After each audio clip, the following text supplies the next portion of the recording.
జై సాయిరామ్.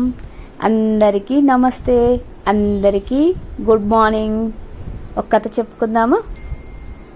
ఒక్కసారి అంటే మామూలుగా ఒక వ్యక్తి తన కాలం అయిపోయిన తర్వాత మరణిస్తాడనమాట. మరణించిన తర్వాత తను పైకి దేవుడి దగ్గరికి వెళ్తాడు కదా.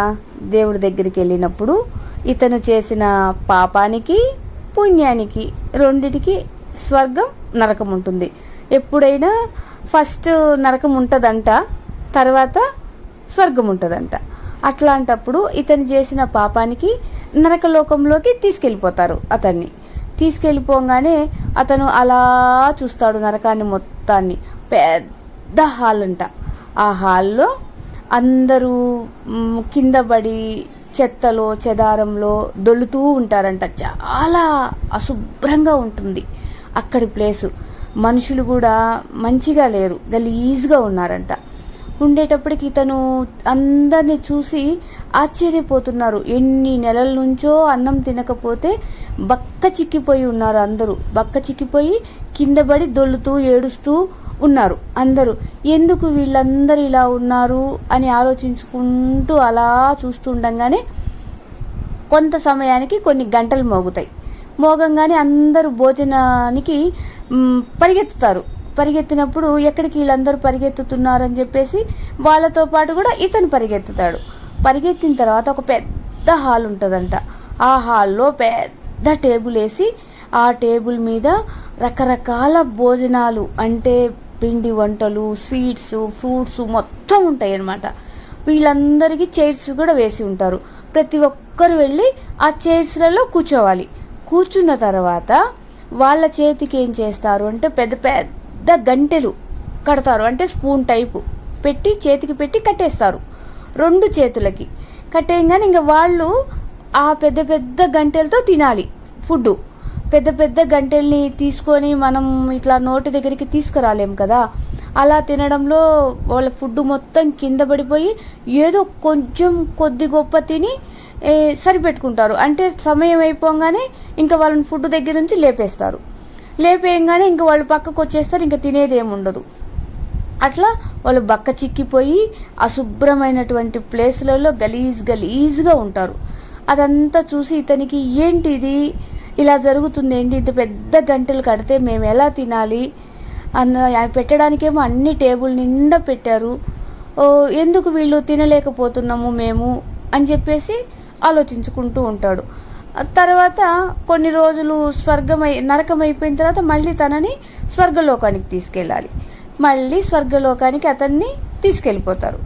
తీసుకెళ్ళిపోయిన తర్వాత అక్కడ కూడా పెద్ద హాలు, ఎంతో చాలా శుభ్రంగా ప్రశాంతంగా ప్రతి ఒక్కరూ మొక్కలకు నీళ్లు పోసుకుంటూ ఎవరి పనులు వాళ్ళు చేసుకుంటూ చూడడానికి ఎంతో నీట్గా మంచి తేజస్సుతో ఉంటారంట.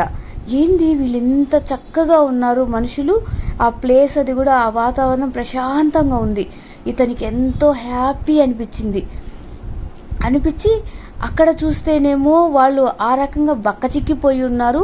గలీజ్గా ఉంది ప్లేసు. వీళ్ళు చూడు ఎంత చక్కగా ఉన్నారు. అందరు నీట్గా మంచి బట్టలు వేసుకొని ఎవరి పనులలో వాళ్ళు నిమగ్నమై ఉన్నారు. కనీసం ముచ్చట్లు కూడా చేసుకోవట్లేదన్నమాట. వీళ్ళందరినీ చూసి ఆశ్చర్యపోతాడు. అలా చూస్తూ ఉండగానే మళ్ళీ గంటలు మోగుతాయి. గంటలు మోగంగానే అందరు పరిగెత్తుకుంటూ ఒక పెద్ద హాల్లోకి వెళ్తారు. సేమ్ నరకంలో లాగానే పెద్ద టేబుల్ వేసి టేబుల్ చుట్టూ చైర్స్ ఉంటాయి. టేబుల్ మీద కూడా అక్కడైతే ఎటువంటి ఆహార పదార్థాలు ఉంటాయో సేమ్ అలాగే ఉంటాయి.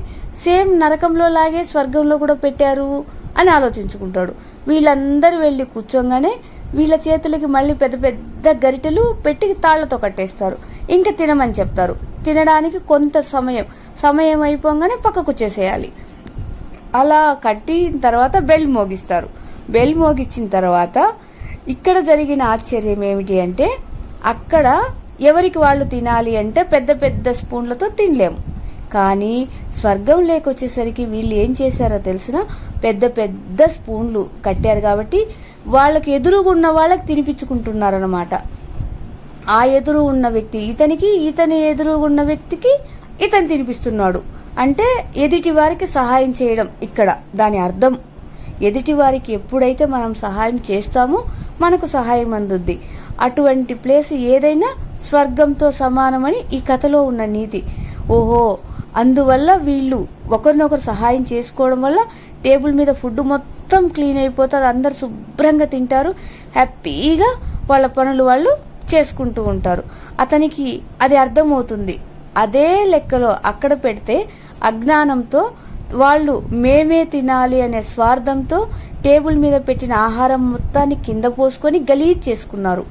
అదే స్వర్గంకి వచ్చేసరికి వీళ్ళు జ్ఞానంతో కూడి ఉంటారు కాబట్టి మనం ఎదుటి వారికి సహాయం చేస్తే మనం ఏది ఇస్తే అది వస్తుంది అనేది కాబట్టి ఎదుటి వారికి తినిపించడం వల్ల ఆ ఎదుటిగా ఉన్న వ్యక్తి ఇతనికి తినిపించడం వల్ల ఆరోగ్యంగా ప్రశాంతంగా చాలా నీట్గా స్వర్గ సుఖాలను పొంది అక్కడ హ్యాపీగా తను ఎన్ని రోజులు ఉండాలో అన్ని రోజులు జీవనం సాగిస్తారు.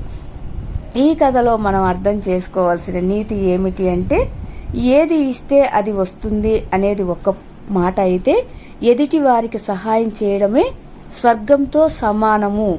ఎప్పుడు కూడా స్వార్థం ఉండాలి, కొంతవరకే ఉండాలి.